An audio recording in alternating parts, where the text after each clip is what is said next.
Hello, welcome to the education. My name is Preeti. आज हम discuss करेंगे एमपीपीएससी असिस्टेंट प्रोफेसर जूलॉजी 2017 का previous year paper with full explanation. तो question number 1, कौन सा विटामिन बीटा कैरोटीन से बनता है? तो इसका आंसर है विटामिन ए, जिसे हम रेटिनॉल भी बोलते हैं। इसमें क्या होता है, देखो जो बीटा कैरोटीन है ये एक प्रोविटामिन ए है और ये enzyme beta beta carotene 1515 prime monooxygenase, जिसे BCMO1 भी बोलते हैं, के थ्रू छोटी इंटेस्टाइन के सेल्स में रेटाइनल में बदलता है को बीटा कैरोटीन। रेटाइनल फिर रेटिनॉल या फिर रेटिनोइक एसिड में कन्वर्ट हो जाता है। विटामिन ए जो है ये आंखों के लिए, इम्यून सिस्टम के लिए इम्पोर्टेंट है, जबकि ये जो विटामिन सी, विटामिन B12 या फिर विटामिन ई, ये बीटा कैरोटीन से नहीं बनते हैं। क्वेश्चन नंबर 2, ग्लैक्टोसीमिया क्या होता है? तो इसका आंसर है ग्लैक्टोस। ग्लैक्टोसीमिया में ग्लूकोज में कन्वर्ट नहीं होता। तो क्या है एक्चुअली ये जो ग्लैक्टोसीमिया है, ये जेनेटिक डिजीज है जिसमें एक एंजाइम है गाल्ट, मीन ग्लैक्टोज 1 फॉस्फेट यूरिडाइल ट्रांसफरेज, इसकी कमी होती है। इसी वजह से क्या होता है, जो ग्लैक्टोज है वो ग्लूकोज में कन्वर्ट नहीं होता और ग्लैक्टोज और उसके जो टॉक्सिक प्रोडक्ट होते हैं वो बॉडी में जमा हो जाते हैं और ये लीवर डैमेज और दूसरे प्रॉब्लम करते हैं। ये लैक्टोज डाइजेशन या ग्लैक्टोज से ग्लैक्टोज कन्वर्जन का प्रॉब्लम नहीं है। तो ग्लैक्टोसीमिया क्या है? ग्लैक्टोसीमिया एक जेनेटिक डिजीज है जिसमें क्या होता है, जिसमें ग्लैक्टोज जो है वो ग्लूकोज में कन्वर्ट नहीं होता। क्वेश्चन नंबर 3 क्या है?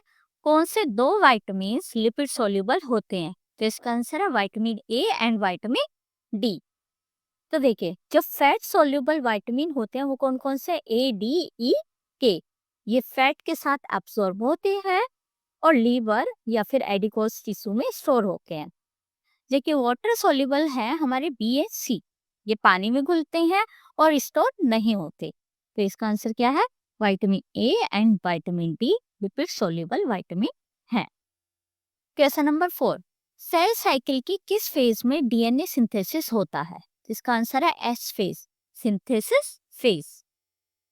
तो सेल साइकिल में डीएनए रेप्लिकेशन सिर्फ एस फेज में होता है। G1 में सेल ग्रो करता है, G2 में माइटोसिस के लिए प्रिपेयर करता है और G0 रेस्टिंग फेज है जिसमें सेल डिवाइड नहीं करता। क्वेश्चन नंबर 5, डीएनए का वो पार्ट जो प्रोटीन के लिए कोड करता है उसका क्या नाम है? तो उसका नाम है एक्सोन।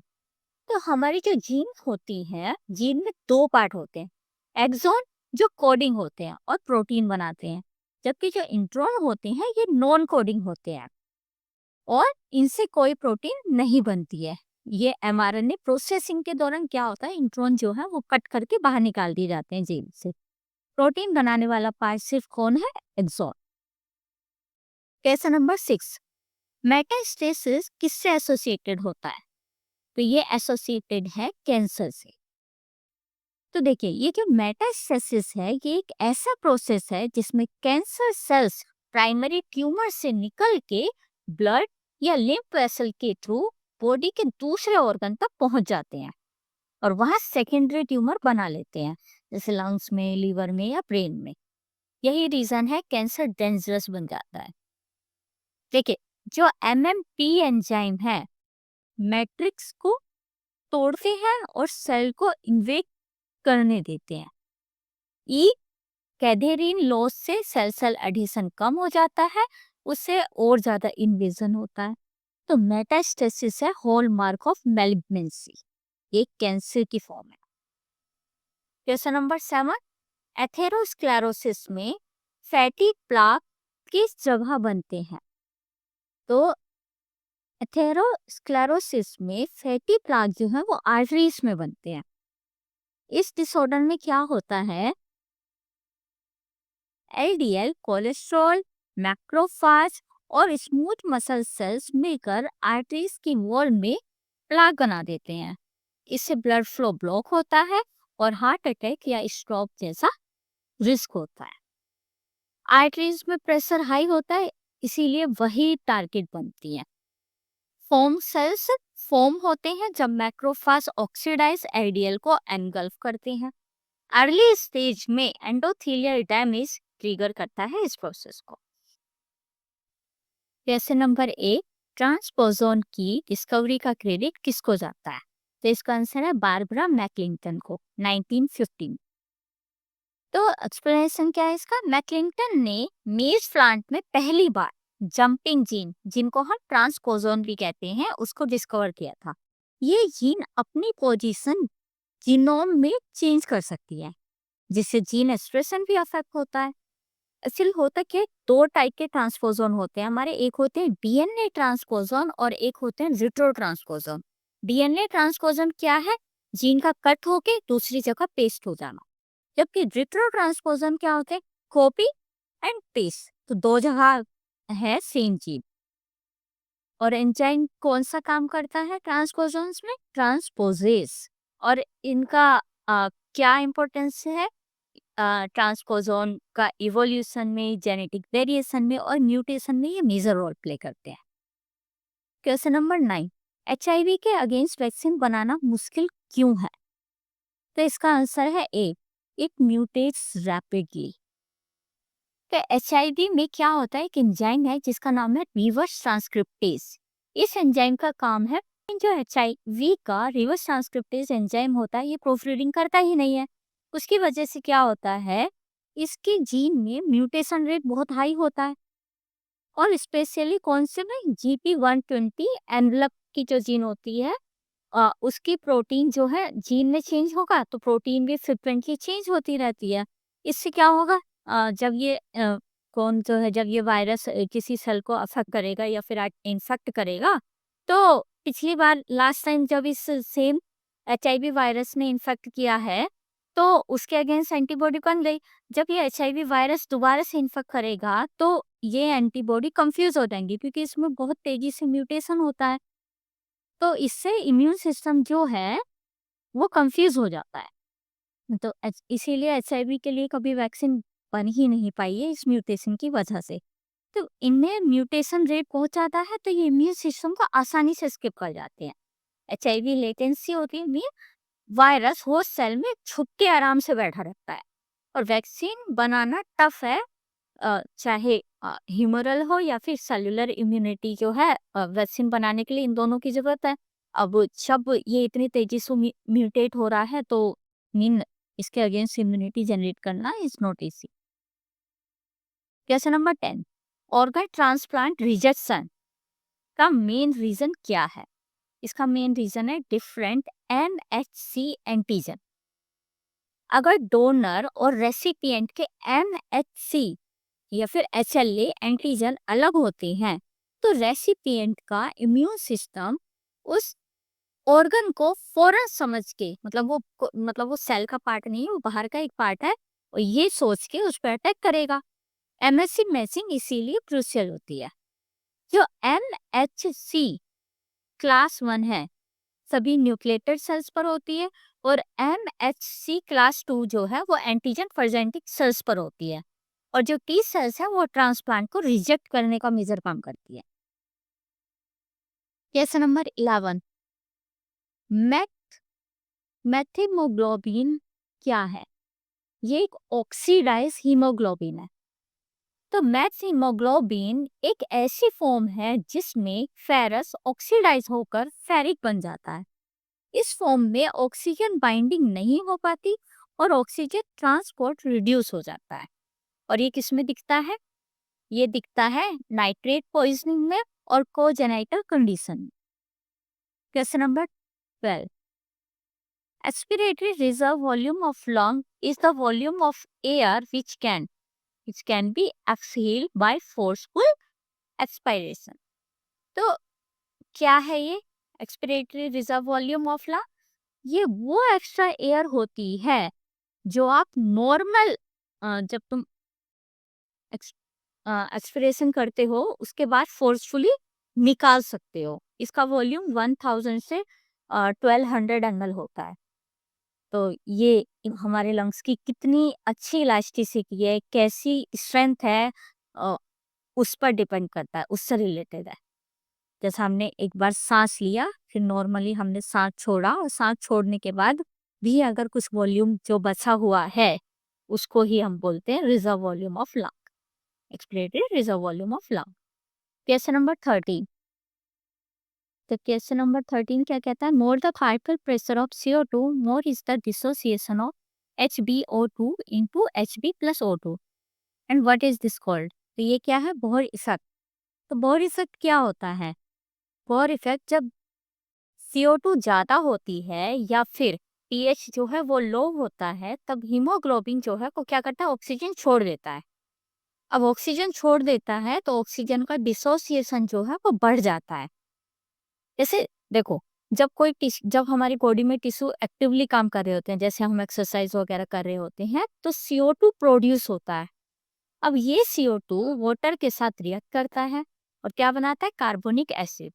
कार्बोनिक एसिड डिसोसिएट होकर क्या बनाता है? Hydrogen ion. मीन पीएच जो है वो लो हो जाता है। लो पीएच मतलब एसिडिक एनवायरनमेंट हो जाता है। उससे क्या होगा? हीमोग्लोबिन का स्ट्रक्चर चेंज हो जाता है और ऑक्सीजन से एफिनिटी कम हो जाती है। विजय, ऑक्सीजन टिश्यू में रिलीज हो जाता है जहाँ पे जरूरत है। तो यही है कोर इफेक्ट। नेक्स्ट क्वेश्चन क्या है? Question number 14। Enzyme of hexose monophosphate shunt are present in एक कंसरा साइटोप्लाज्म। HFP शंट या फिर पेंटोस फॉस्फेट पाथवे साइटोप्लाज्म में होता है, जहां ग्लूकोज 6 फॉस्फेट से NADPH या राइबोस 5 फॉस्फेट बनता है। और इसकी जरूरत कहाँ कहाँ पर होती है? RBC, लीवर और एडिपोस टिश्यू। तो क्या है? HMP शंट कहाँ पर होते हैं? साइटोप्लाज्म में। Question number 15। In the oxidative phase of hexose monophosphate shunt what is produce? तो क्या प्रोड्यूस होता है ऑक्सीडेटिव फेज में? NADPH।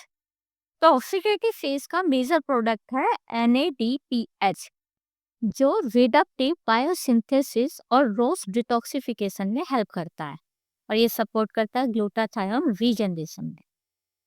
Question number 16। Average salinity of marine water is 3.5%। तो जो मैरीन वाटर होता है उसका एवरेज सैलिनिटी अराउंड 3.5% होता है, यानी 35 पार्ट पर थाउजेंड। इसमें मेनली Na और Cl आयंस होते हैं, और ये अफेक्ट करते हैं density, marine life and osmoregulation को।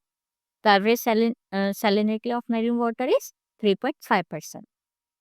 नेक्स्ट क्वेश्चन है question number 17। Which biogeochemical cycle is sedimentary? इसका आंसर है फॉस्फोरस। फॉस्फोरस साइकिल में rocks and soil sediments major reservoir होते हैं। एटमॉस्फेयर में इसका गैसेस फॉर्म नहीं होता, और ये एक स्लो साइकिल है इन्वॉल्व, जिसमें क्या क्या इन्वॉल्व है? Weathering, erosion and deposition. Question number 18। Organism which can tolerate only a small range of temperature difference are called। तो वो ऑर्गेनिज्म जो कि टेम्परेचर, थोड़ा बहुत टेम्परेचर में जो चेंज हो रहा है उसको टॉलरेट कर सकते हैं, उसको हम क्या बोलते हैं? स्टेनोथर्मल। एक्सप्लेनेशन क्या है इसका? Steno mean narrow, thermal mean temperature. ऐसे ऑर्गेनिज्म सिर्फ छोटी टेम्परेचर रेंज टॉलरेट करते हैं। Example, coral reef organism highly sensitive होते हैं ये क्लाइमेट चेंज के लिए। Next question number 19। In marine habitat the maximum deepest zone is? कौन सा जोन है सबसे deepest zone? Hadal zone. Hadal zone सबसे डीपेस्ट मैराइन जोन होता है। More than 6000 metre, mostly trenches जैसे कि मैरियाना ट्रेंच में।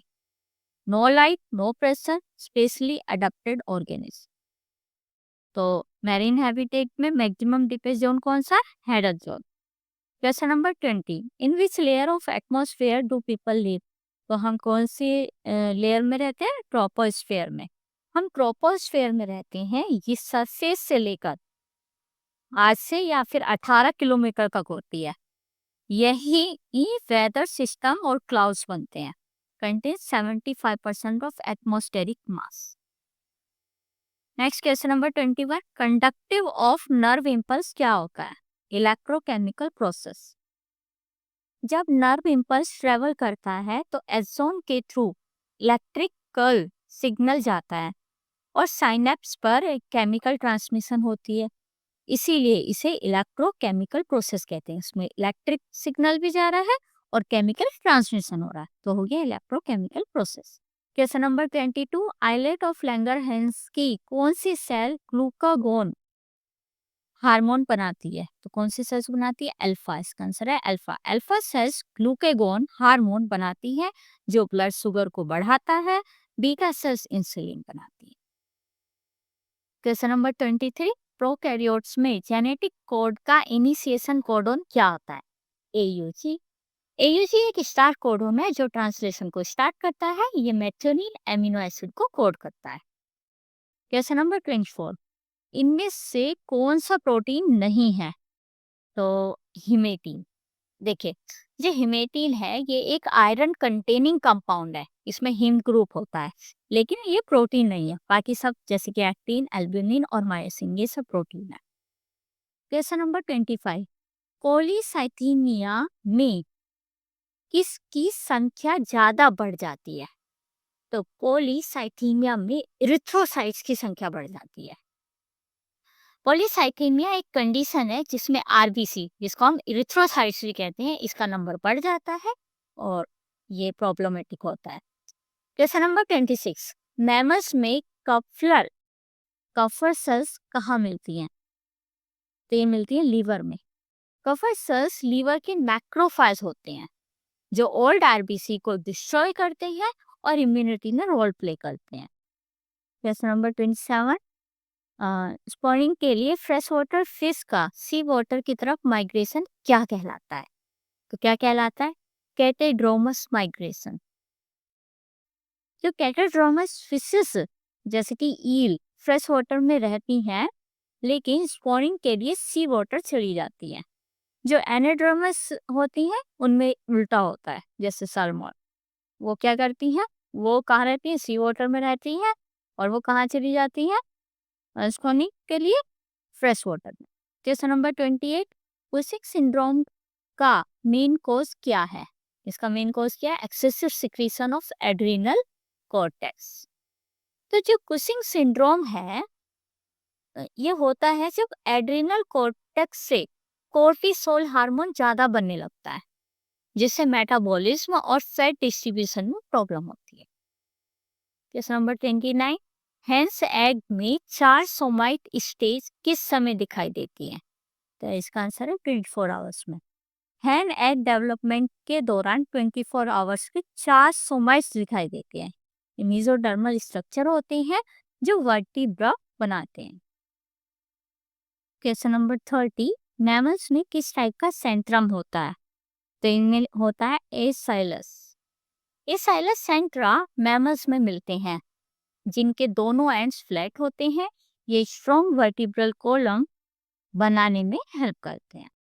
क्वेश्चन नंबर 31, एक ऐसी क्लिनिकल कंडीशन जिसमें बोन मैरो में वाइट ब्लड सेल्स का प्रोडक्शन रुक जाता है, उसे क्या बोलते हैं? उसको बोलते हैं ल्यूकोपीनिया। ठीक है, ल्यूकोपीनिया एक ऐसी कंडीशन है जिसमें डब्ल्यूबीसी की जो नंबर है वो कम हो जाता है। क्यों? क्योंकि बोन मैरो सप्रेस हो जाता है। तो ल्यूकीमिया में क्या हो रहा है?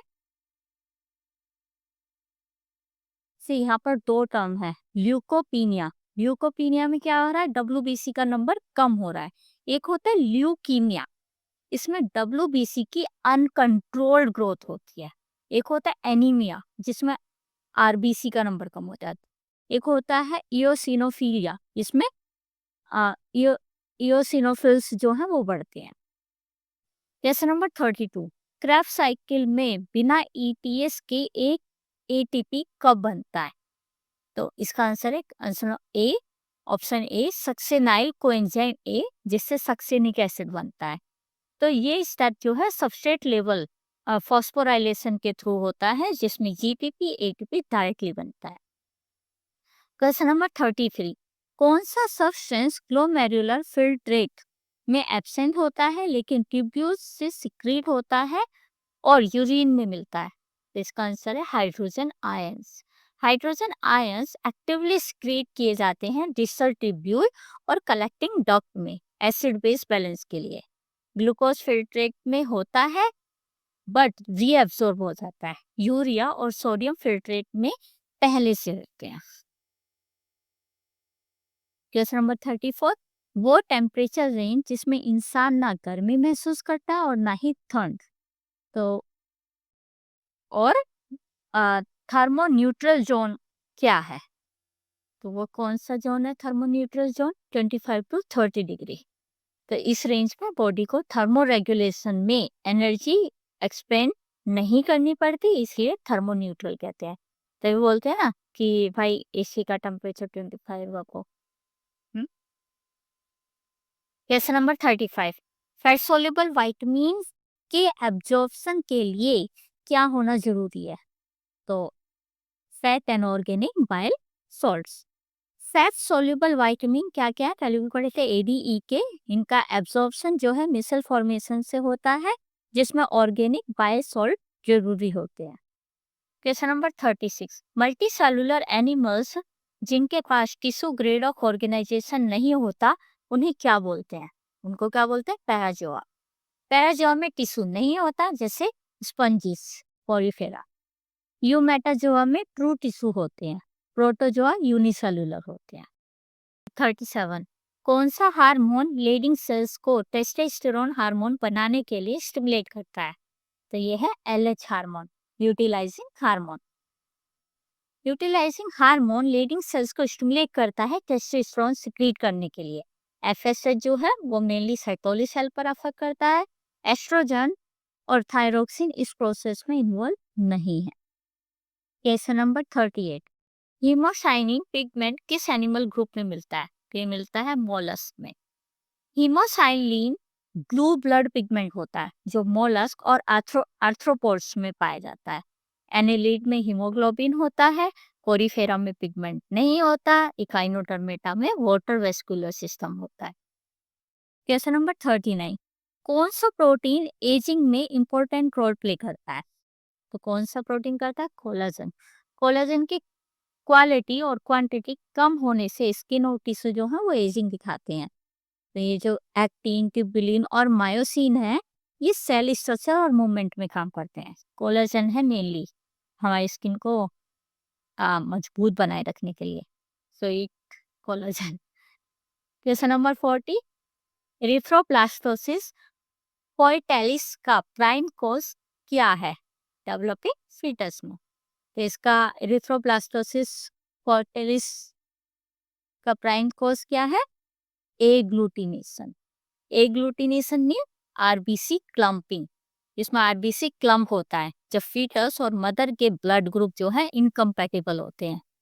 तो अगर फीटस का और मदर का ब्लड ग्रुप इनकम्पैटिबल होगा तो जिस उसकी वजह से क्या होगा, जो फीटस का आरबीसी है उसका डिस्ट्रक्शन हो जाता है।